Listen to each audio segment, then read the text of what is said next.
Começou a treinar com 22 anos e aos 38 estreou-se como técnico principal no Sporting. João Gião vive a primeira experiência como líder de um grupo e logo com um desafio gigantesco como é o de comandar a equipa B leonina. Mas a verdade é que o sucesso tem sido proporcional à dimensão deste desafio. Logo nos primeiros meses conseguiu a tão almejada subida à Liga 2, 7 anos depois, e a primeira volta neste regresso ao segundo escalão foi francamente acima de todas as expectativas, com o Sporting a lutar até pelos primeiros lugares desta segunda Liga. Está aqui connosco hoje na Sporting TV. João, obrigado por nos receber aqui naquela que já é a sua casa. Só em março é que faz um ano como técnico principal. Estava à espera que isto corresse tão bem e tão depressa? Ora, boa tarde. Antes de mais, obrigado eu por terem vindo até esta que é a nossa casa. São 10 meses, mas parece que já são 10 anos.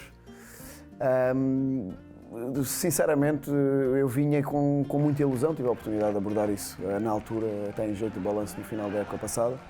Vinha com muita ilusão, conhecia os jogadores que tínhamos e com a ilusão de podermos realmente realizar alguma coisa de diferente, como acabámos por conseguir na época passada, que foi um marco importante, a subida a um patamar que permite outro tipo de competitividade a esta equipa e a estes jogadores. Também já teremos, acho eu, a oportunidade de abordar isto mais à frente, como já abordámos também noutras situações.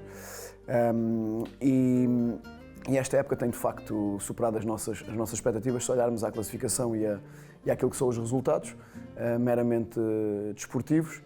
Se me pergunta se esperavas, não esperava que eventualmente estivéssemos tão bem classificados, esperava que fôssemos competitivos como temos sido, competentes como temos sido até aqui.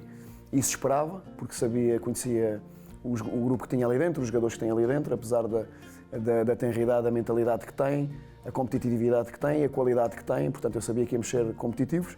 Se me perguntassem se ia estar nesta posição da tabela no final da primeira volta, não sou hipócrita ao ponto de dizer que sim, que esperava. Tinha algumas dúvidas que isso pudesse acontecer, mas felizmente que para já as coisas têm corrido bem também a esse nível de resultados. Foram várias as experiências como técnico adjunto em diferentes escalões do futebol nacional. Esteve também em França, na Suíça, na Guiné-Bissau, na Malásia. Isto é um percurso com experiências muito distintas. Foi isto que o fez chegar aqui, que o fez evoluir como treinador? Tudo isto, estes anos todos que passou a preparar-se para este momento? Sim, sem dúvida. Eu não tinha, isto do ponto de vista pessoal, eu não tinha uma meta fixa, uma data fixa ou uma idade à qual eu queria estar ou começar como treinador principal. Queria que isso acontecesse algum dia e quando acontecesse que eu estivesse preparado. E sem dúvida que essas experiências para mim foi sempre por aí que eu regi o meu percurso, foi acumular ao máximo o maior número de experiências possíveis e o mais rico e diferenciadas possíveis, daí o meu percurso ser um bocadinho alternativo, entre aspas, no sentido em que foi, como descreveu, tive em muitos países, em muitas realidades, muito contexto, uns como treinador adjunto, outros como coordenador técnico, em países europeus, fora da Europa, na formação, no futebol profissional, primeiras ligas, segundas ligas, portanto, a maior diversidade Acabou possível. Aqui por experienciar tudo, todas as funções. Sim, acabei por essas funções. Isso também me dá, penso eu, que me deu também essas ferramentas para desempenhar este cargo então em particular, porque também tive ligado muitos anos à formação, sobretudo como coordenador técnico também, quer em Portugal, quer fora, e isso acaba por me dar um conjunto de ferramentas que eu acho que são fundamentais, quer para o meu papel aqui hoje, ao dia de hoje, nesta função em particular, porque é de uma equipa B que é um contexto específico, quer enquanto treinador, não tenho dúvidas nenhumas, eu costumo dar muito este exemplo, não tenho dúvidas nenhumas que um cozinheiro no topo da carreira, de certeza que chega lá muito mais rapidamente, se passar por muito mais horas, a acumular experiências em diferentes cozinhas, em diferentes países, a conviver com diferentes cozinheiros de várias realidades, estará muito mais preparado para chegar ao topo da carreira do que um cozinheiro que esteja... Para chegar a chefe, por exemplo, do que um cozinheiro que passe 10 anos a trabalhar na mesma cozinha, com o mesmo chefe de cozinha, a trabalhar para os mesmos clientes, etc. Portanto, fazendo aqui um bocadinho este paralelismo, eu acredito que sim, que sem dúvida que esse tipo de percurso me deu ferramentas que são importantes para aquilo que eu sou hoje, como treinador, em particular também numa equipa B. Sua formação académica é comunicação social. está a entrada desta entrevista? Está a correr bem até agora? Também. Será que é por isso que muita gente elogia o seu discurso, a forma coerente como fala, a sua capacidade de comunicação? Esse background ajudou-o também para se preparar para este momento onde, semana após semana, está sob os holofotes? Ajudou-me a pelo menos pensar sobre o assunto. Mais que isso, eu tenho formação em comunicação social, posteriormente fui para a licenciatura então em desporto, mas sim, é verdade que fiz 4 anos de licenciatura em comunicação social, essa é a minha primeira área de formação, e era um curso fundamentalmente um bocado teórico, mas muito suportado nas ciências sociais. Para além da questão da comunicação, é um curso que eu acho que acabou por me dar ferramentas até do ponto de vista, porque tinha muita sociologia, psicologia, que são ferramentas extremamente importantes para quem lida com pessoas diariamente. Para quem tem que ser um líder. Para quem tem que ser líder e lidar com pessoas e perceber pessoas e gerar comunicação, gerir a comunicação, gerir as relações, etc. Portanto, um conjunto de ferramentas que eu acredito que tenham sido importantes. Não sei se para o discurso em si, na prática, foi ou não, mas pelo menos ajuda-me a perceber a importância que isso tem, quer para o exterior, quer internamente. E sim, eu acredito que sim, porque me obrigou a pensar e a refletir muitos anos sobre este assunto e, como é lógico, quando refletimos muito sobre o assunto e pensamos muito sobre ele, eu acredito também que estejamos um bocadinho mais preparados para lidar com ele. Porquê o Sporting preparou-se durante tantos anos como técnico adjunto? Porquê um desafio logo tão grande como o de treinar num clube gigantesco como é o Sporting e a responsabilidade de formar o futuro do clube? Porquê este passo para primeiro como técnico principal? Eu diria que foi o clube certo na hora certa. Como disse até no início da nossa conversa, eu não tinha uma data específica ou uma idade específica. Há alguns colegas meus que muitas vezes falam sobre isso, quando passam treinadores principais, que tinham já refletido anteriormente, definido uma data ou mais ou menos uma idade em que queriam passar de treinadores adjuntos, na maior parte deste tipo de percursos, de treinadores adjuntos para treinadores principais. Eu nunca a defini. Eu defini que um dia queria experimentar e fui-me preparando para isso. E aconteceu surgir o Sporting e nem olhei para trás, já me tinha acontecido uma outra possibilidade anteriormente e eu achava que não estavam reunidas as condições. Agora, o Sporting sendo o clube que é e para as funções que eram, eu acho que na altura foi cereja no topo do bolo, porque é uma equipa B, eu vinha do contexto do futebol profissional adjunto, mas já tinha passado também como coordenador técnico, até como treinador de escalões de formação, portanto havia aqui uma mescla de preparação em que o contexto do Sporting B, sendo o clube que é, na fase em que está, estruturalmente super organizado, um clube com uma base muito sólida, quer estrutural, quer diretiva, quer até pelo momento desportivo que vive. Portanto, eram toda uma conjuntura que era extremamente favorável e que assim que surgiu essa hipótese, que para mim era o cenário ideal e nem olhei para trás. Chega a um clube destes com a pressão que tem, essa pressão existe até na equipa B, a pressão é muito de formar jogadores, preparar o futuro, mas ano passado havia essa ilusão, até nos próprios sportinguistas, que a equipa pudesse finalmente chegar a voltar à Liga 2 7 anos depois. Como é que para si foi lidar com essa pressão e conseguir logo nos primeiros meses, com a equipa mais jovem da Liga, subir a divisão? Como é que viveu também esses meses logo, onde sentiu essa pressão com uma equipa tão jovem? Foram momentos de alguma pressão, como diz, mas foi sempre uma pressão muito positiva. Internamente nunca houve muito essa pressão, logicamente que estruturalmente sabíamos das vantagens que é ter uma equipa B na segunda liga e logicamente que nós todos estávamos conscientes que isso era um passo importante, mas nunca houve essa... A pressão era mais externa dos adeptos, era mais externa, propriamente do clube. Mais externa, como é lógico, é um clube grande e eu digo sempre isto e muitas vezes nós passamos esta mensagem e eu passo isto muitas vezes, que nós não preparamos jogos única e exclusivamente com todas as ferramentas para ganhar aquele próximo jogo. E isso nós não o fazemos porque é uma equipa B, é uma série de premissas e de contexto durante a semana às quais nós temos que olhar, jogadores que nós temos que pôr em campo para potenciar, que ainda não estão preparados e que eventualmente as características deles não são as mais adequadas até para aquele jogo em particular, mas nós vamos pô-lo à mesma porque ele precisa desse momento de jogo. Sim. E precisamos de acelerar o processo de desenvolvimento deles, por exemplo. Jogadores que aqui ou ali estão limitados por tempo, não podem jogar o tempo todo para estarem disponíveis para a equipa A. Isto para dar alguns exemplos para as pessoas perceberem lá em casa. Isto é uma coisa e nós temos que lidar com isto.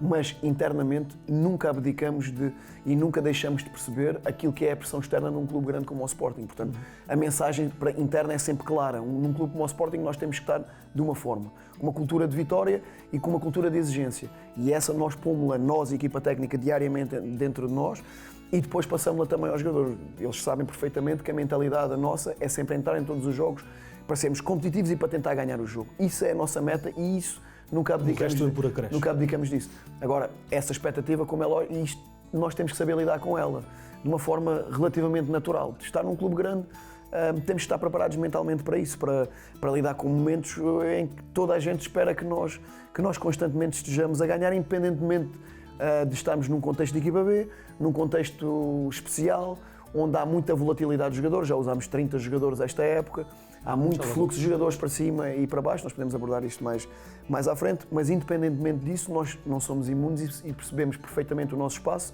que é um clube grande, é uma equipa B, mas não deixa de ser um clube grande como é o Sporting, com esta exigência. Há clubes que na Liga 3 apostam anos após ano, com grandes orçamentos para subir divisão e não conseguem, porque é muito difícil. Diz-se que é dos escalões mais difíceis de subir, é na Liga 3. Conseguir fazê-lo com o plantel mais jovem de toda a Liga, com miúdos de 17 anos, por aí fora, 18, 19, se calhar no máximo 20, conseguir fazê-lo dessa forma dá ainda mais mérito a este projeto?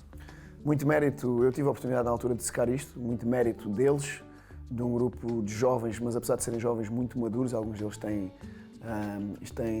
10 anos ou perto disso de cultura de clube, portanto, mérito deles, mérito de muita gente que os formou ao longo deste ano, mérito de outros treinadores que eles tiveram também na época passada, não fomos só nós, não fui só eu que terminou a época que tem esse mérito e tive a oportunidade de abordar isso. Agora, subir numa Liga 3 é realmente difícil, ainda mais num formato em que é a Liga 3, que é uma fase final em que estão só as equipas que disputam essa subida, é uma fase final reduzida, em que a margem de erro é muito curta, um empate num confronto direto, uma derrota num confronto direto pode hipotecar toda a época e toda uma subida, mas nós acho que soubemos lidar muito bem com isso, com essa pressão e tivemos também aqui ou ali a ponta de sorte que é preciso para ser campeão, para subir divisão, para alcançar estes objetivos. Acho que tivemos muito mérito, mas temos que ser humildes ao ponto de reconhecer que numa fase tão curta, num formato tão curto, aqui ou ali também tivemos a estrelinha e a pontinha de sorte que é preciso ter neste tipo de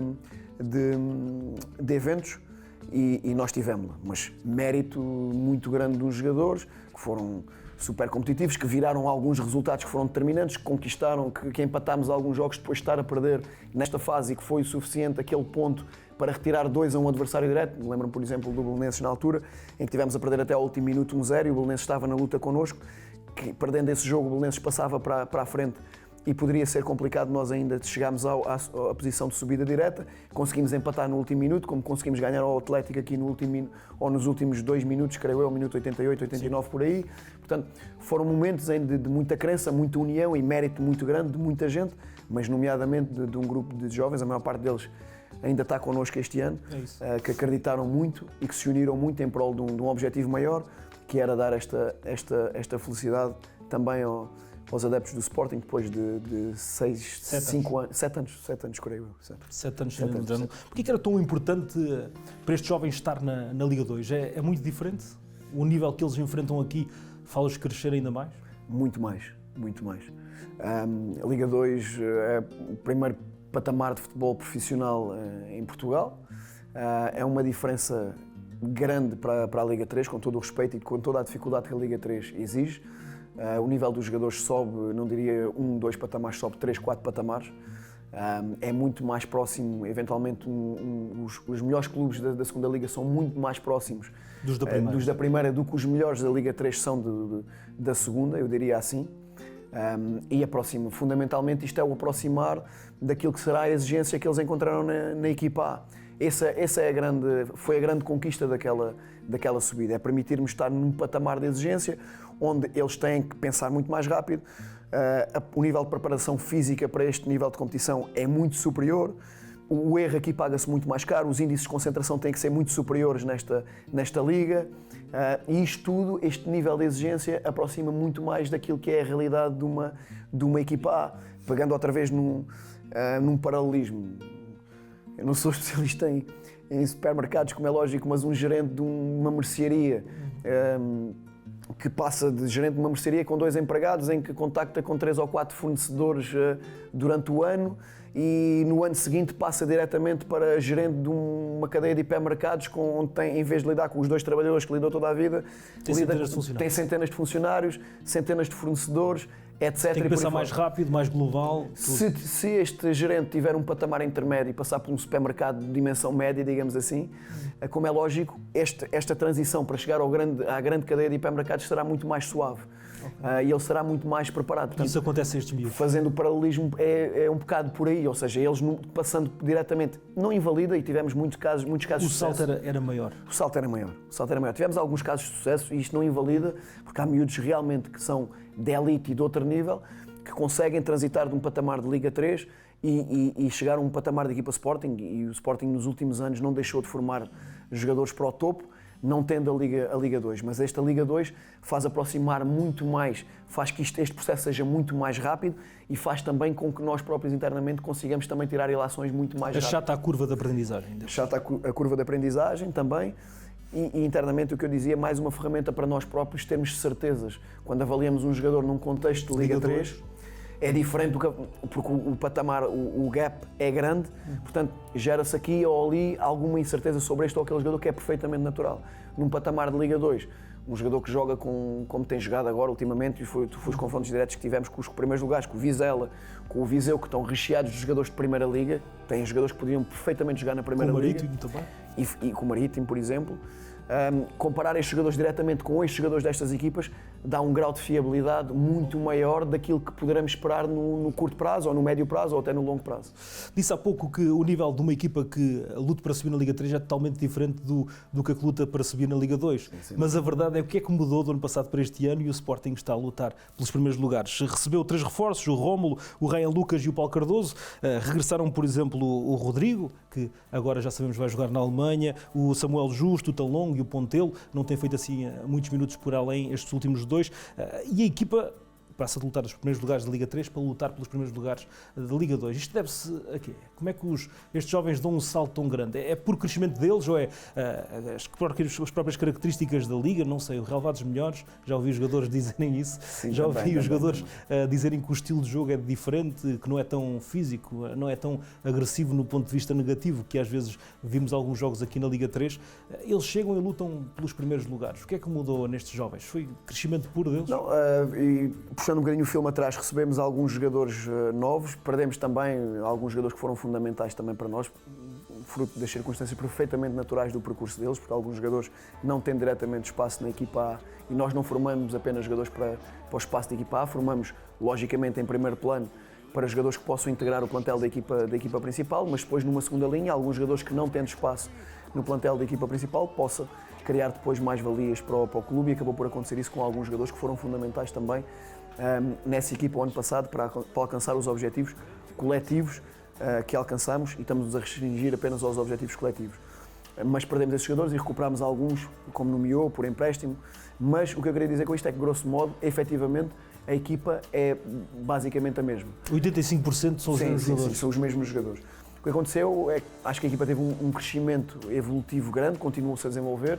Os jogadores jovens têm um bocadinho isto, que é o crescimento às vezes é exponencial, de um ano para o outro, e é mais rápido do que num jogador já feito, ou seja, como a margem de evolução também é maior, portanto conseguimos acelerar às vezes um bocadinho mais o tempo, e acabou por acontecer isto, e depois isto juntado a uma série de fatores, entramos realmente muito bem no campeonato, com uma ilusão muito grande, com uma ambição muito grande, e conseguimos rapidamente instalar-nos lá em cima na altura, e ter rendimento suficiente para conquistarmos esta primeira volta, que eu considero de sucesso para já, que tivemos até aqui.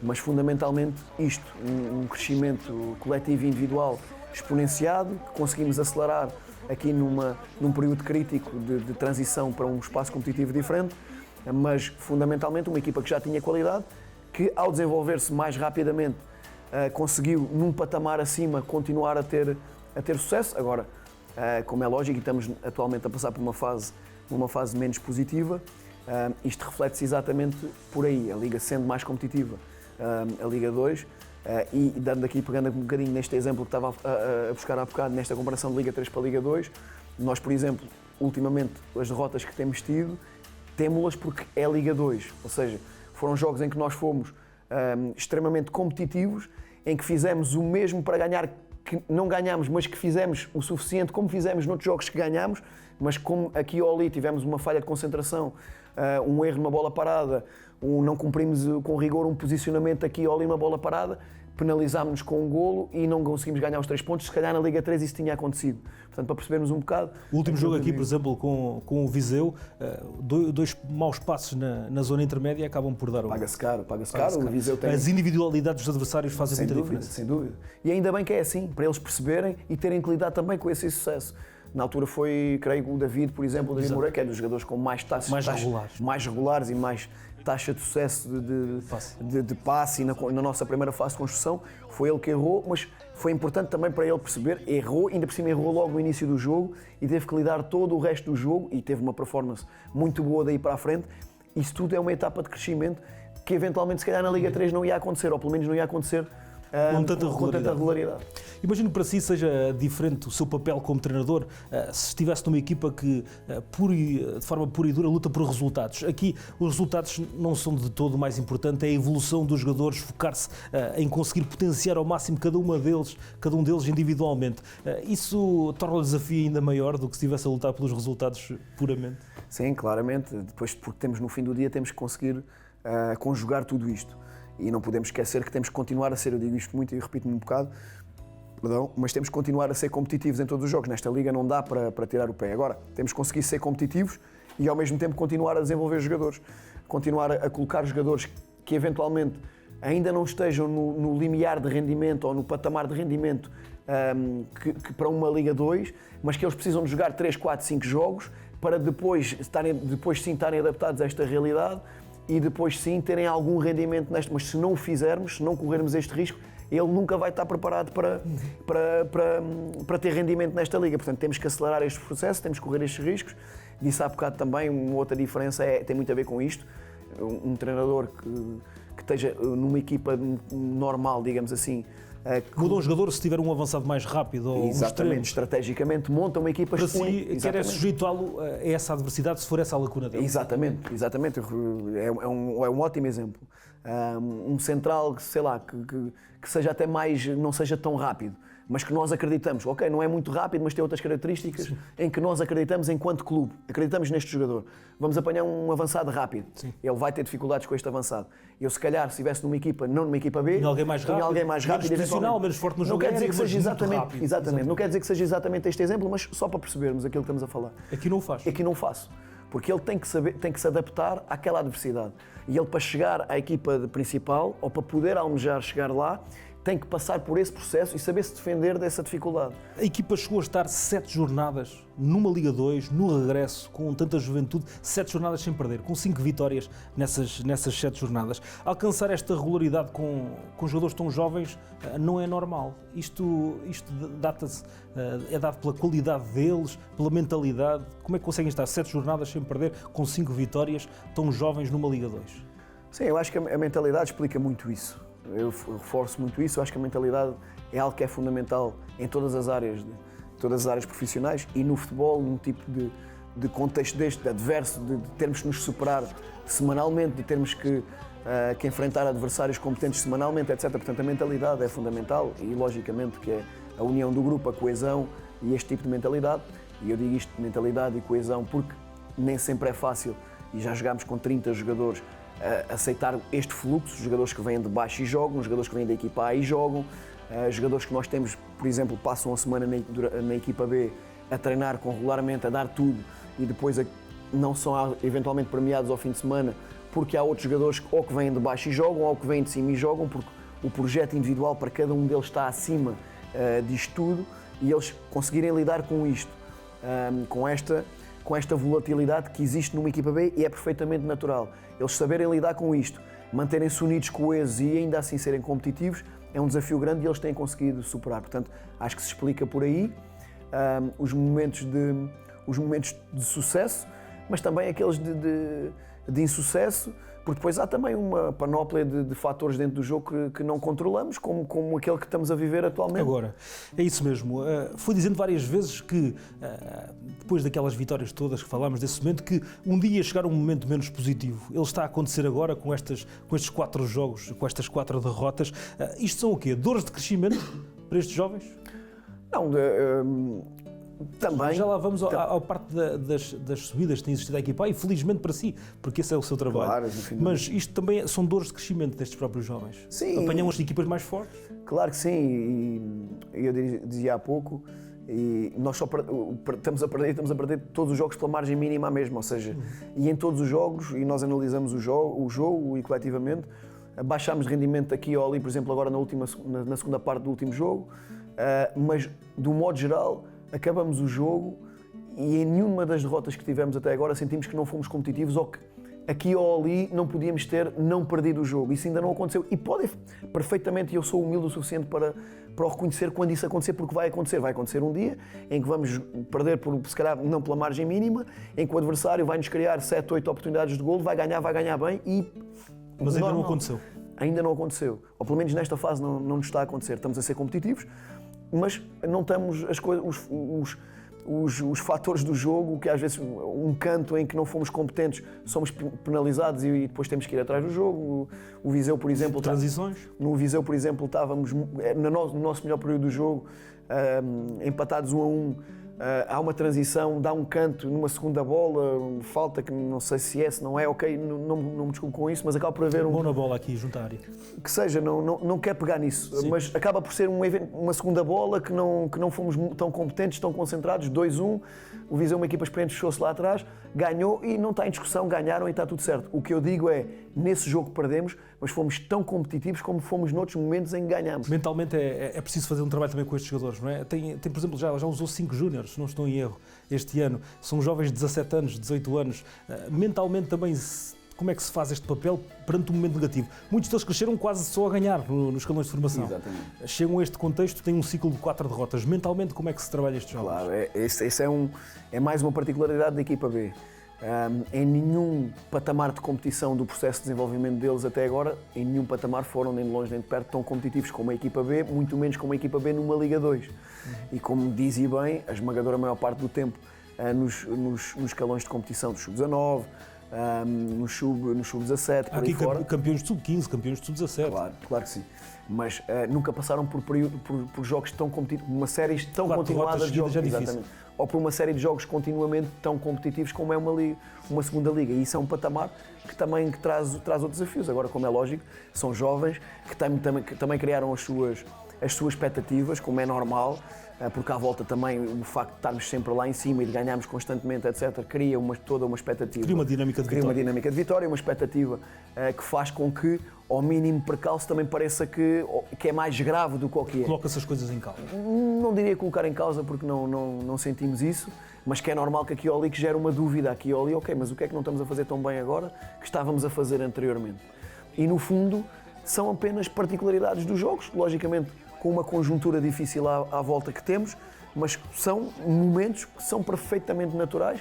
Agora, lógico que são jovens e aqui ou ali é mais difícil mentalmente dar a volta a este ciclo, mas é um momento extremamente importante de bagagem para todos nós e para eles fundamental terem que resistir emocionalmente a este tipo de adversidades. Este momento também se explica e vamos lá.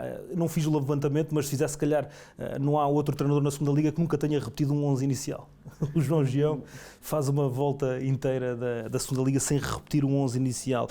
Tem sido privado, felizmente, porque esse é o seu trabalho, de jogadores fundamentais. Por exemplo, o Salvador Belopa estava num momento fantástico, foi o Mister que apostou nele como titular na equipa B, quando se calhar pensasse que ele podia não estar preparado ainda para este escalão, ou não se estar à espera que ele chegasse a este escalão. Ele chega até à equipa A, o próprio Flávio Gonçalves fazia aqui jogadas fantásticas, o Rodrigo Ribeiro, e de repente, devido às necessidades da equipa A, é privado desses jogadores. Isso é um sentimento agridoce para si, priva-o competitivamente nos jogos, mas é esse o objetivo. Não, esse é o nosso objetivo. Esse é o nosso objetivo. Agora, e encantado da vida, este ano, para além dos que mencionou, já contamos com 5 jogadores de equipa B que se estrearam na equipa A. depois já lá iremos, estrear-se é uma coisa, manter a regularidade e manter-se no plantel da equipa A é uma coisa diferente, portanto são patamares diferentes ainda, mas estamos a meio da época e já temos 5 jogadores que se estrearam num plantel tão competitivo e tão forte como é o do bicampeão nacional. Como é o do bicampeão nacional, portanto é muito gratificante para nós e no fim do dia esse é o nosso trabalho e é acelerar esses jogadores para estarem o mais rapidamente prontos para chegar à equipa principal e para terem esses momentos. Agora, como é lógico, nesta fase em que a equipa A, pela qual a equipa A está a passar com muitas ausências, logicamente é o efeito em cadeia, nós também temos muitas ausências e isso, como é lógico, aqui ou ali vai impactar também o desempenho da equipa, mas tem sido importante para vermos outros jogadores que eventualmente não teriam a oportunidade já tão cedo se estes jogadores ainda estivessem no plantel da equipa B. No jogo com o Viseu, por exemplo, que era uma das equipas mais fortes, estreámos o Rafael Mota e o Lucas Taibo, são 2 jovens também importantes para a nossa academia. E logo com avançados como o Clóvis, o Clóvis, por exemplo, com uma frente de ataque muito forte do que era do Viseu. O Mota apanhou também o Zamora pela frente, os extremos muito fortes do Viseu, portanto foi a estreia dele na equipa B, portanto, e encantado da vida também por dar oportunidade e por acelerarmos outros jogadores, porque no fim do dia esse é o nosso trabalho. Agora, temos noção que, como é lógico, numa liga tão competitiva e tão forte, e com qualidade, com muita qualidade, porque a Liga 2 tem muita qualidade, é uma Liga 2 diferente do que era se calhar, eu tive a oportunidade de viver a Liga 2 há 10 anos atrás, ou algo que valha, em 2 projetos diferentes, e a Liga 2 hoje é uma Liga 2 diferente, é uma Liga 2 aberta a um mercado internacional de investimento, com mais capacidade de recrutamento de jogadores a nível externo, com maior qualidade ao nível individual, portanto é uma liga com muita qualidade, e isso, quer queiramos, quer não, numa equipa como a nossa, quando 5, 6, 7 jogadores que regularmente iniciaram o campeonato porque estavam mais preparados numa primeira fase para enfrentar este campeonato, deixam de estar, é normal que aqui ou ali se reflita. Agora, temos dado oportunidade a outros e temos continuado a ser competitivos mesmo com outros, e isso para nós é o sinal mais importante que nós temos que extrair agora desta fase que temos passado. Falamos muito do Blopa ou do Flávio, como na época passada falávamos do Kenda, do Simões, já estrearam esses jogadores que falou na equipa principal este ano. Mais do que o jogador A ou B, qual é o perfil? Que tipo de perfil é o do jogador que consegue ser uma mais-valia na equipa principal? Não há... Quais são as características? Não há grandes ilusões. A primeira é qualidade, ponto final. Um jogador para chegar a um plantel de equipa A do Sporting, desta equipe bicampeão nacional, desta equipa do Sporting, tem que ter muita qualidade, porque senão não tem a mínima hipótese. Ponto número 1. O que é a qualidade? Para além da questão técnica e tática, que grosso modo estamos habituados e física, como é lógico, e cada vez mais a dimensão física tem um lado muito importante, tem um impacto muito importante no jogo, e essas dimensões são super importantes. E depois há uma dimensão que eu considero extremamente importante, que é a dimensão mental, que é a estrutura mental. Ainda mais num futebol, numa indústria em constante evolução, como é o futebol, em que cada vez mais ao jogador é exigido que esteja a patamares de rendimento e que recupere em curtos espaços de tempo, em que consiga atingir rendimento muito alto de 3 em 3 dias, jogando alguns deles mais de 60 jogos por época. Portanto, só um jogador muito resiliente à dor, ao esforço, à crítica, à fadiga, a toda uma série de elementos que podem afetar do ponto de vista emocional o seu desempenho, e sem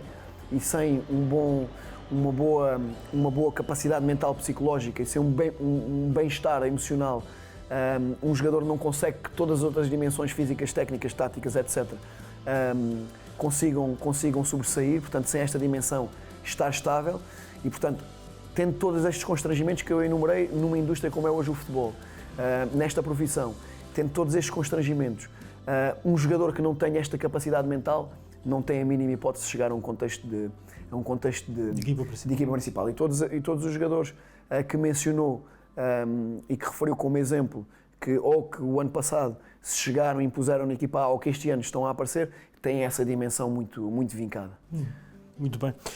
Sendo que há mais jogadores que estão próximos desse nível, sem ser o Blopa, o Flávio, o Ryan, que já se estreou também, o próprio Rómulo jogou agora na Taça da Liga, o Cris Grombaia chegou a jogar uns minutos, apesar de jogar a maior parte do tempo nos Sub-23, sendo que há jogadores que estão às suas ordens, que estão perto desse nível também.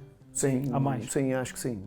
Não vou estar a enumerar, até porque, para não ser injusto e cometer aqui até alguma incoerência, porque esta questão de lidar com jovens às vezes põe-nos muito isto e nós às vezes também Tudo erramos. muda muito rápido. E nós próprios também erramos. Nós às vezes vimos um jogador e colocamos-lo com alguma dúvida, será que ele está preparado?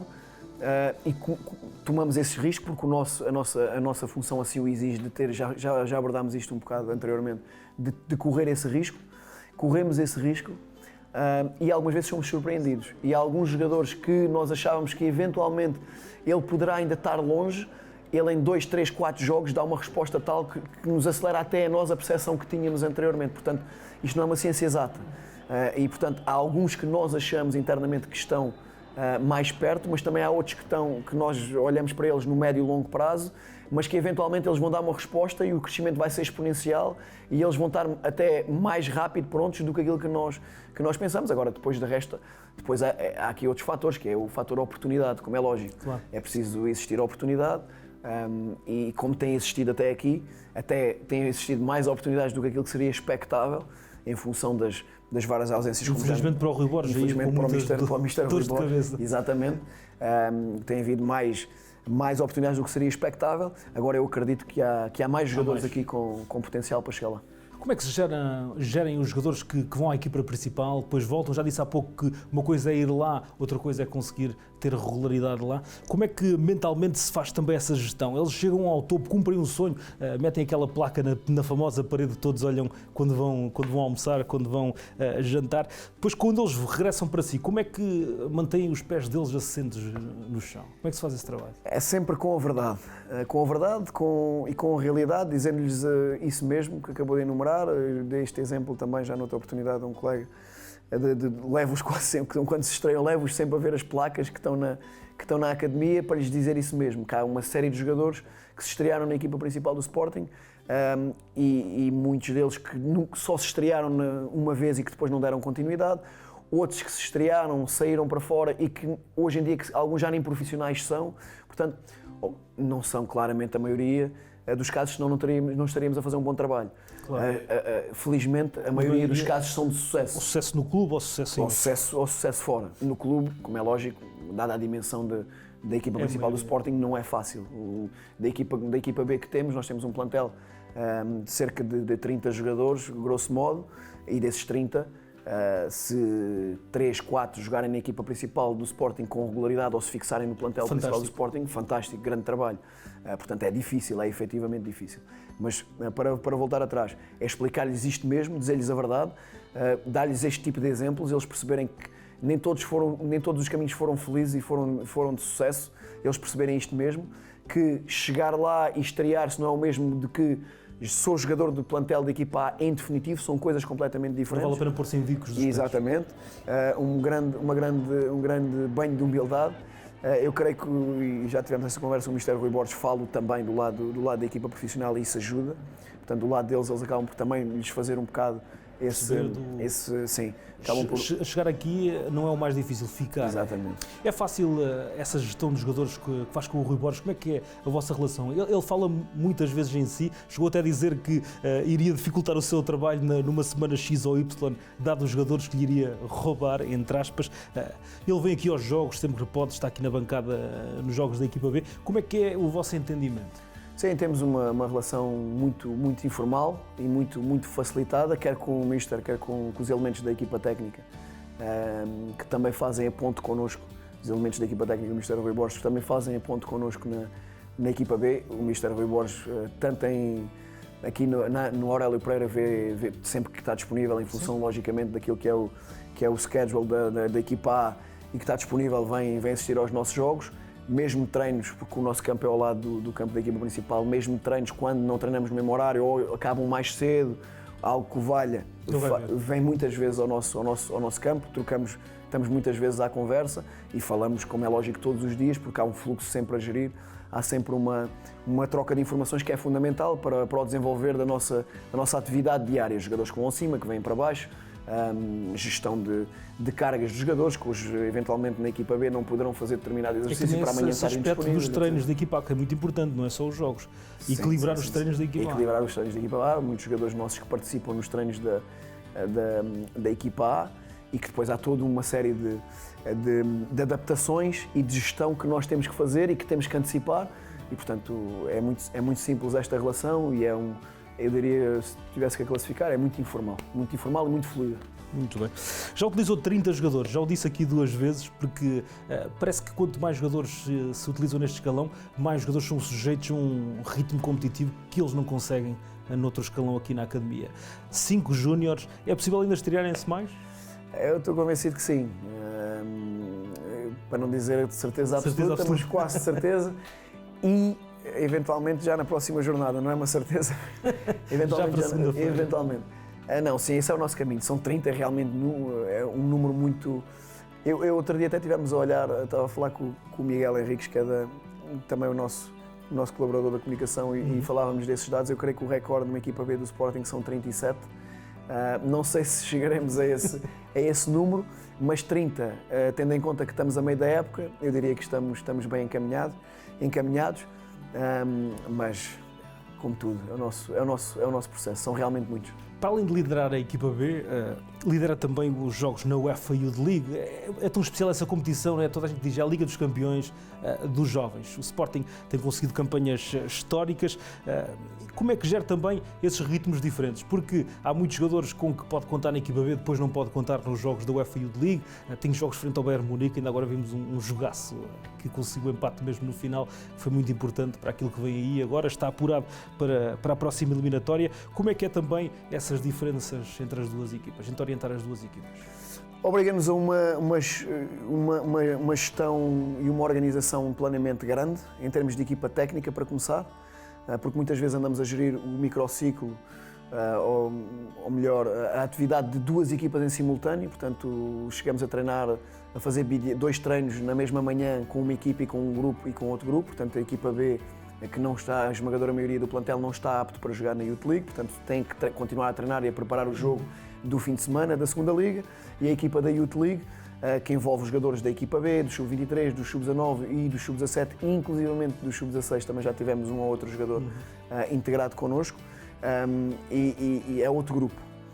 E isso obriga-nos a nós a um planeamento estratégico e antecipar uma série de... Porque estamos na mesma semana a preparar 2 jogos, e preparar 2 jogos com 2 grupos diferentes. E depois, em simultâneo, aquilo que eu tenho, que eu levo mais daqui, é a possibilidade que nos dá a nós, enquanto equipa técnica da equipa B, de conviver com outros jogadores que em condições normais nós não teríamos um conhecimento tão profundo deles, ou seja, conheceríamos de ver treinos, de ver jogos, mas não conheceríamos aprofundadamente do ponto de vista daquilo que é ele enquanto pessoa, emocionalmente, e de projetar também um bocadinho aquilo que poderá ser o futuro da equipa B, assente nestes jogadores, que não teríamos esta oportunidade caso não tivéssemos também alocado a esta competição. Missário, isto o tempo passa, já estamos a chegar ao fim. O que é que para si seria um final de temporada perfeito? Ganhar a Liga 2 ou ver os seus meninos brilharem na equipa principal? Tem que ser sempre a segunda. Tem que ser sempre a segunda. Sempre a segunda, o patamar que pusemos sempre de exigência para nós em termos desportivos internamente é entrar em todos os jogos com a mesma mentalidade, porque é isso que nos obriga, o ADN do Sporting e os nossos valores, é para ganhar, abordar todos os jogos para sermos competitivos, olhar olhos nos olhos o adversário, conseguir impor o nosso jogo e a nossa forma de jogar, que a nossa forma de jogar tem algumas particularidades também, que se aproximam um bocadinho daquilo que eles poderão encontrar também na equipa A. É uma equipa que tenta ser dominadora, que tenta ter bola, que tenta empurrar os adversários para trás e instalar-se no último terço. E depois, o nosso objetivo principal será sempre, e nunca desviaremos, e eu nisso sou um bocado repetitivo, porque é a verdade dos factos, o nosso objetivo principal será sempre desenvolver individualmente os jogadores e acelerar o processo individual dos jogadores para que possam, o mais rápido possível, estar estarem disponíveis e com as competências e as capacidades necessárias para o Mister Rui Borges na equipa A poder utilizá-los com toda a confiança, como tem feito até aqui. Muito obrigado. João Gião, técnico do Sporting B, é o homem responsável por preparar o futuro do clube.